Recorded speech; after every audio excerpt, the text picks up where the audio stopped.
Hey, welcome to the Dollar Compass Academy. Hey, today I'm going to share with you how to increase your wellness and happiness. Why am I talking about this topic today? Increasing your wellness and happiness. Well, you know that the Dollar Compass Academy, we talk about relentless wellness, right?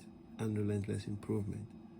Well, the thing is, if you're not happy with yourself, it's hard to really put in the energy and time, towards making you feel better about yourself. And of course, wellness it encompasses everything, right? That's why it's a holistic, approach to living the life that you want to live, while of course touching the different dimensions. It is hard to be happy every day without a positive sense of self-worth. If you're not happy with yourself, how can you be happy about life in general? Self-worth is about believing that you have a value as a person. It's not how you compare to others. It's your belief in your intrinsic value as a human being, and it can help you improve the social, spiritual, emotional dimensions of wellness in your life. So that's why I'm talking about, how to increase your wellness and happiness. The first way you can increase your self-worth is to forgive yourself. Yes. We have to learn to forgive ourselves.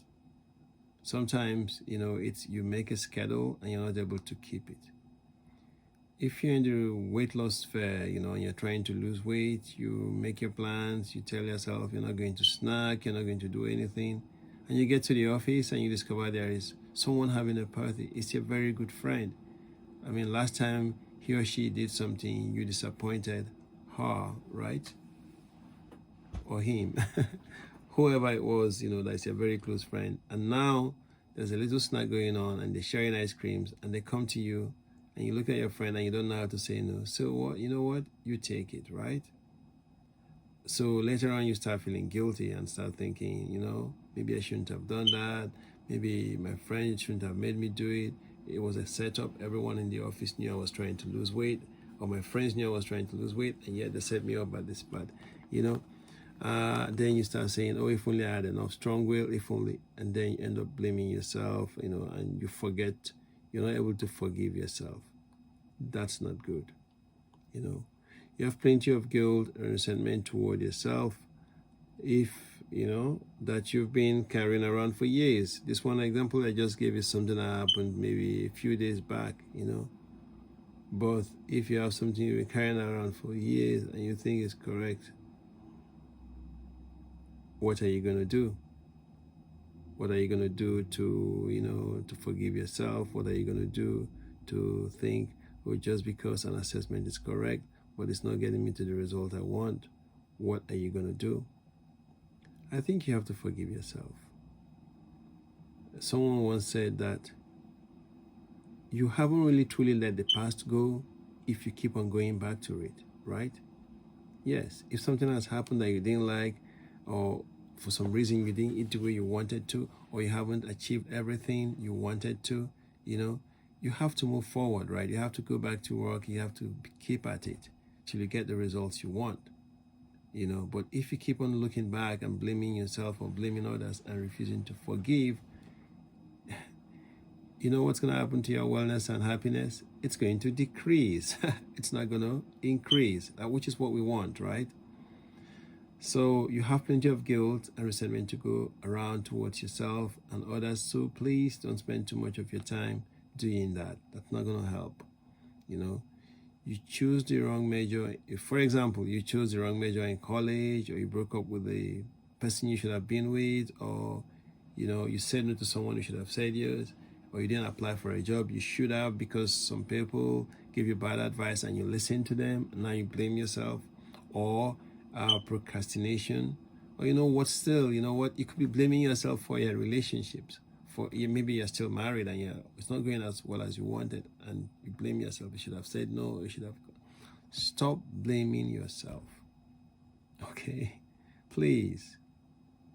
We have to learn to stop blaming ourselves, because you know what happens when you do that? You're wasting time. we all have limited time, okay? You have a little time to get so much done.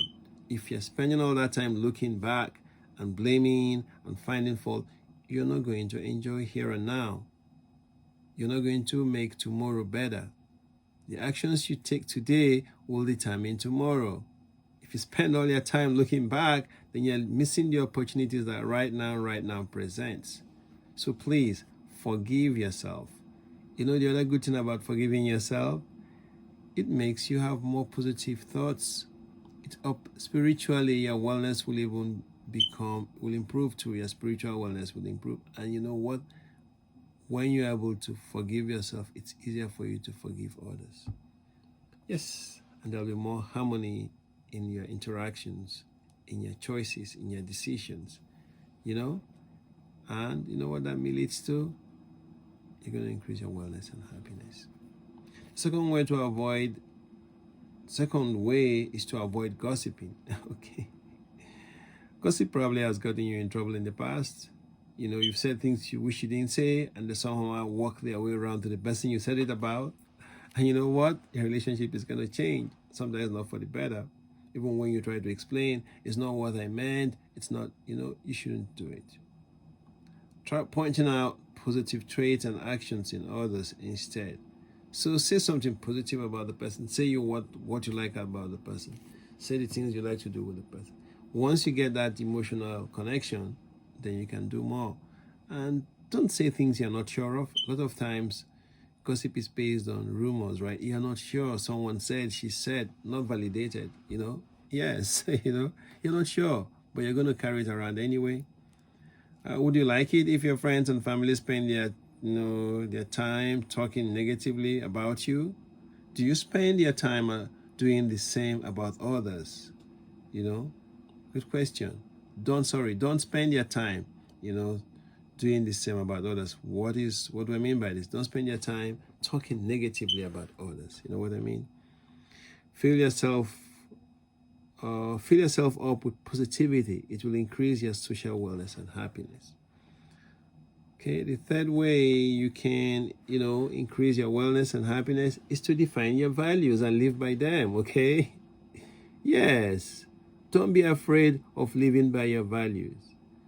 Be strategic. Choose and pick when to speak out, when not to. If you're a person of faith, live by your faith. Live according to your faith. Right? Yes. Doesn't mean impose it on others. Doesn't mean force others to accept it or not. But there's a transformation that comes from faith-filled living. If that happens, let it manifest in your encounters with others. If you're not a person of faith, well, you don't have to do that, right? What are the principles or things that guide you, that make you, then live by those. You know what I mean? But unless you're living, how do I put it? Concurrent, if you're living in tandem with your values, you know what?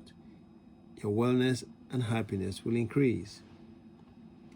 It's important to determine what you're willing to do and what you're not willing to do, and let others know. Okay? Yes, let others know what you're willing to do and what you're not willing to do. Okay? If you make it clear from the beginning, it helps people know how to approach you and what they're going to do with you. It's part of building your reputation, right? Yeah. Okay, you have to, be clear about that, If you don't drink alcohol and you tell people, well, they'll know maybe after 3 or 4 times when you go to a different party, oh, no, he doesn't drink alcohol. Oh, she doesn't drink alcohol, Yes. Or drink a little. I don't do it. You know what I mean? People if they are truly your friends and they know your values, they're going to accept you the way you are. But if they're going to keep on tripping you all the time, trying to get you to drink when you're already very clear you don't, and you've shown it by your behavior, then that's a problem. But that's part of, knowing your values and knowing, how do I put it, when to use them, right? Yes. So please know your values and share it, If you're able to live by these values, you'll find it easier to set personal boundaries and keep them, because everyone knows what the deal is when you're getting involved, right? When you don't allow others to use or manipulate you, and you keep stress down and increase your wellness and happiness. Oh, what do I mean by that? Well, when you don't allow others to manipulate you, it will help you keep stress down, Yes. So once those who interact with you regularly, find out that your values drive your decisions and actions, hey, word will spread and your life will be smoother, because most people will be coming to you knowing already this doesn't work with him, this person doesn't work with her. It's good to know that, right? And that just gives you that boundary. It's almost like, like if we get on the freeway, like if we're driving, right? We are certain things we're expected to do. There are certain rules for driving. It makes it easier and safer for everyone. If you're not going to do it that way, well, you're likely going to be pulled over, or worse still, you might get into an accident. Of course, we don't want that on anyone. We don't want anyone getting into an accident. But I'm just saying that we have rules and regulations. So that's what the values are. They're guide rails for you. They kind of let people know this is what you expect from them. One of my friends, a psychologist, used to say that we train people how to treat us, what we tell them to do. This is part of the value thing. If people know your values and the boundaries you've set, they will respect it, or they'll know when they're approaching it, when they're about to, cut into it, and they will be a little bit more careful. So if you live according to your values, they will determine your decisions and actions, and you will be able to increase your wellness and happiness. Okay, I'm just going to end by saying that, hey, most people don't take time to define their values. Please take time to define yours. If you don't know how to do it, some tools to help you. Again, I'll go back to the compass method and the profiles. We have the 7 profiles in the compass method, right? We have community, that's communication, right? We have the operational capacity, we have metabolic profile, we have the physical profile, we have the ambition profile, self-knowledge, and spirituality. Of these, self-knowledge and spirituality will help you to know more about what your value is, and how you can apply it to the different circumstances that you deal with. And I tell you, that's going to help you, have a more optimal health, increase your wellness and your happiness. So most people don't define this. If you're like most people and you don't define these values, your values, they rely, on a vague sense of right and wrong from childhood. Okay, they rely. So let me just go through this one more time. Okay, so what I'm saying is this: I'm saying that most of us do not take time to define the values that we want to live by. We just, kind of, it's happy-go-lucky. This happens, we adjust, and it's good to adjust, but it's good to define, yourself. So they rely on a vague sense of right or wrong from childhood to the grave. You can do better than that, right? If you have done it, like I said, I was just talking about the compass profile. So if you haven't done it, or if you have done it, okay, I think I was going to say here, if you haven't done it, do your spiritual and self-knowledge compass profiles. They will help you define your values. They will help you, say to yourself, this is what my value system is. And this will help you gain a better understanding of yourself, your motivation, and your challenges. What are these? That is the spiritual and self-knowledge, compass profiles. They will help you do that. And once you do that, you will be able to, know what boundaries, guide rails, in your value system you have to incorporate into your daily life. You can also learn more about self-awareness, self-regulation, and relentless wellness by joining the Dalai Compass Academy.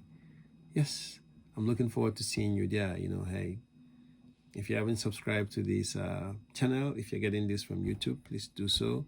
If you're getting this, you're already if you're already a member of the Dalai Compass Academy, well, this is, this update also helps you to take another look at wellness and happiness and see how you can increase it. Okay?